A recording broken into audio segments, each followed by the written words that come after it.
శ్రీరోదానవ సంభూతే సురాసుర నమస్కృతే మాతన్నమాభిలాషితం సఫలం కురునందిని గోమాత్రే నమః. గ్రామం గంగాపురం, బచ్చన్నపేట మండలం, జనగామ జిల్లా, తెలంగాణ రాష్ట్రం.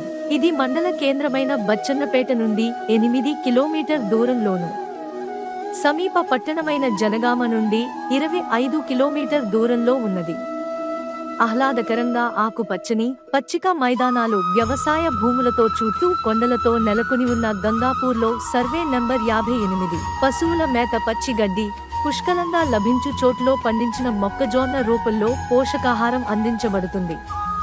క్రమం తప్పకుండా వైద్య సంరక్షణను నిర్ధారించడానికి పశువైద్యుడు పరిశుభ్రమైన ఆహారం, ప్రత్యేక తరహాలో సంరక్షణ నిర్ధారించడానికి పశువైద్యుడు పరిశుభ్రమైన ఆహారం, ప్రత్యేక తరహాలో సంరక్షణ. మా స్వంత పొలములో తనదైన శైలిలో గోశాలను నిర్వహిస్తున్న మన వ్యక్తి గూడూరు జైపాల్ రెడ్డి గారు. నమో